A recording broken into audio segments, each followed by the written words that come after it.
The Tale of Timmy Tiptoes by Beatrix Potter, for many unknown little friends, including Monica.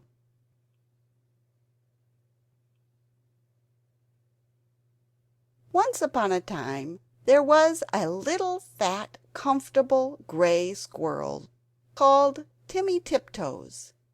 He had a nest thatched with leaves in the top of a tall tree, and he had a little squirrel wife called Goody.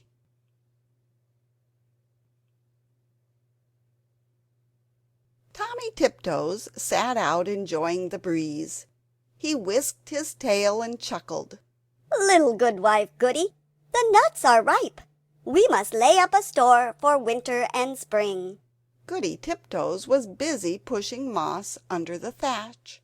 "The nest is so snug, we shall be sound asleep all winter. Then we shall wake up all the thinner when there is nothing to eat in the springtime," replied prudent Timothy.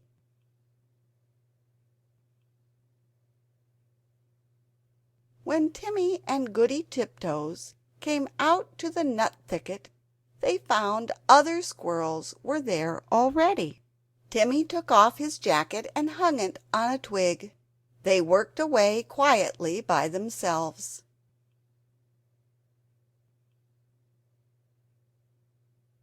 Every day they made several journeys and picked up quantities of nuts. They carried them away in bags and stored them in several hollow stumps near the tree where they had built their nest.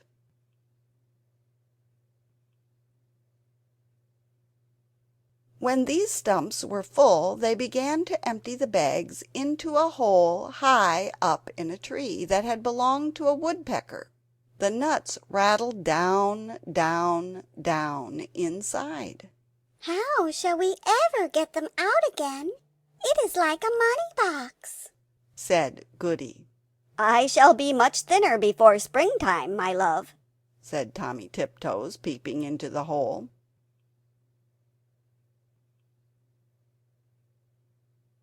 They did collect quantities, because they did not lose them. Squirrels who bury their nuts in the ground lose more than half, because they cannot remember the place. The most forgetful squirrel in the wood was called Silvertail. He began to dig, and he could not remember. And then he dug again and found some nuts that did not belong to him, and there was a fight. And other squirrels began to dig. The whole wood was in commotion.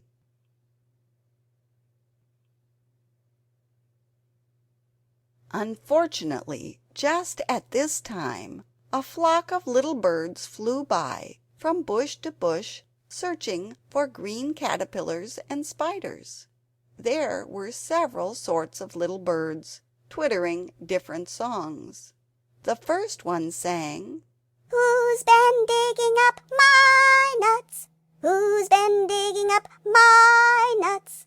and another one sang, "Little bit of bread and no cheese, little bit of bread and no cheese."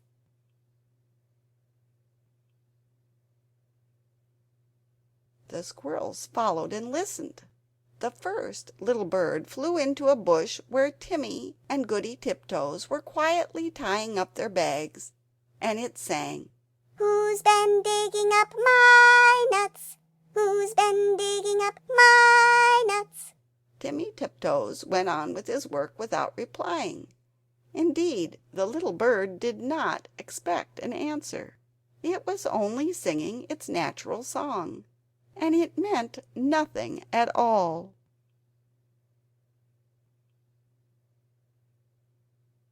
But when the other squirrels heard that song, they rushed upon Tommy Tiptoes and cuffed and scratched him and upset his bag of nuts.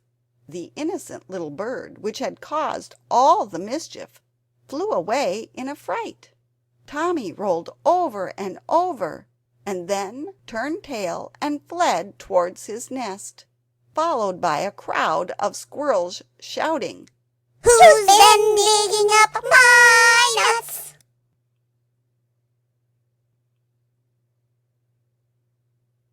They caught him and dragged him up the very same tree, where there was a little round hole, and they pushed him in. The hole was much too small for Timmy Tiptoes' figure. They squeezed him dreadfully. It was a wonder they did not break his ribs.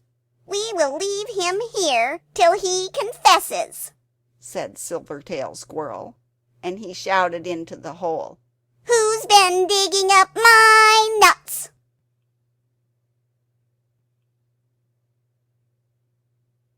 Timmy Tiptoes made no reply.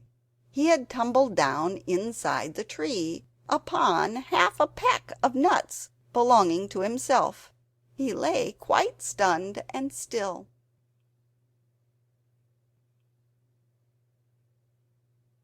Goody Tiptoes picked up the nut bags and went home. She made a cup of tea for Timmy, but he didn't come, and he didn't come. Goody Tiptoes passed a lonely and unhappy night. Next morning she ventured back to the nut bushes to look for him, but the other unkind squirrels drove her away.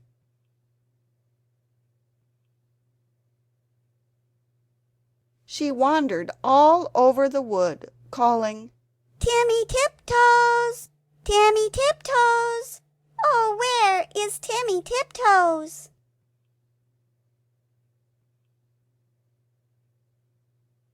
In the meantime, Timmy Tiptoes came to his senses. He found himself tucked up in a little moss bed, very much in the dark, feeling sore, so it seemed to be underground.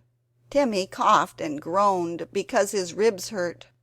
There was a chirpy noise, and a small striped chipmunk appeared with a night light, and hoped he felt better. It was most kind to Timmy Tiptoes. It lent him his nightcap, and the house was full of provisions.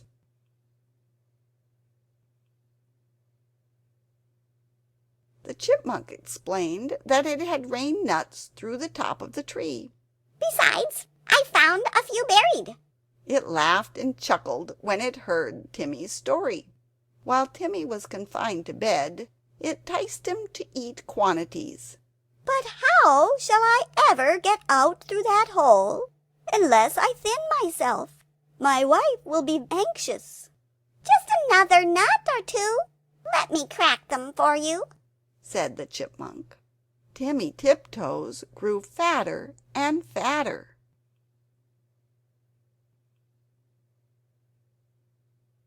Now Goody Tiptoes had set to work again by herself. She did not put any more nuts into the woodpecker's hole, because she had always doubted how they could be got out again. She hid them under a tree root. They rattled down, down, down. Once, when Goody emptied an extra big bagful, there was a decided squeak, and the next time Goody brought another bagful, a little striped chipmunk scrambled out in a hurry.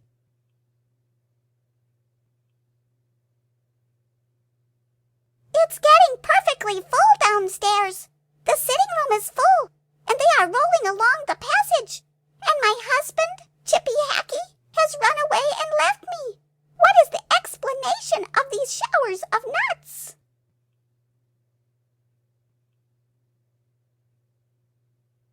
"I am sure. I beg your pardon. I did not know that anybody lived here," said Mrs. Goody Tiptoes.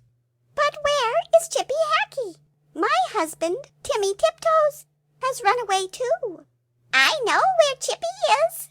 A little bird told me," said Mrs. Chippy Hackee.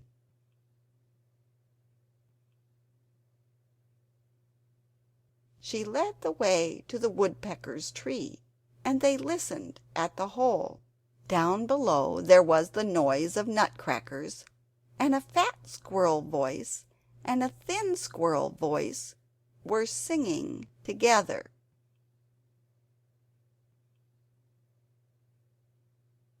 "My little old man and I fell out. How shall we bring this matter about? Bring it about as well as you can, and get you gone, you little old man."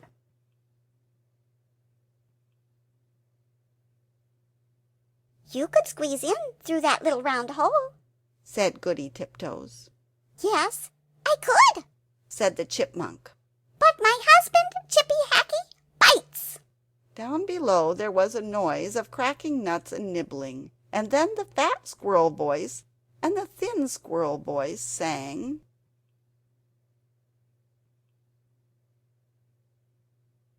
For the diddle-dum day, day diddle-dum-dee, day diddle-diddle-dum day.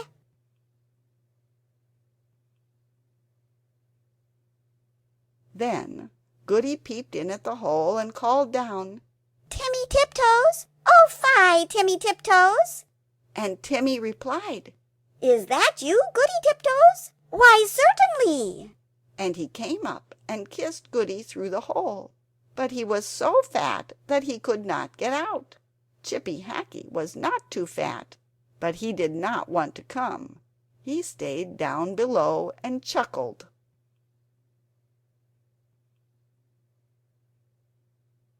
And so it went on for a fortnight, till a big wind blew off the top of the tree, and opened up the hole and let in the rain.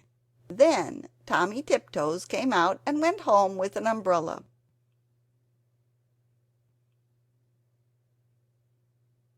But Chippy Hackee continued to camp out for another week, although it was uncomfortable.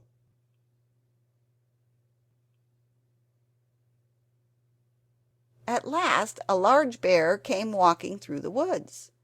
Perhaps he also was looking for nuts. He seemed to be sniffing around.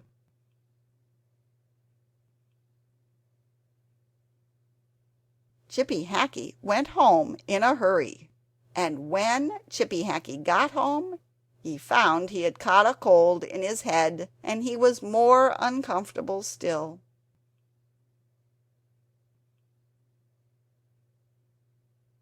And now Timmy and Goody Tiptoes keep their nut store fastened up with a padlock, and whenever that little bird sees the chipmunks, he sings, Who's been digging up my nuts? Who's been digging up my nuts? but nobody ever answers.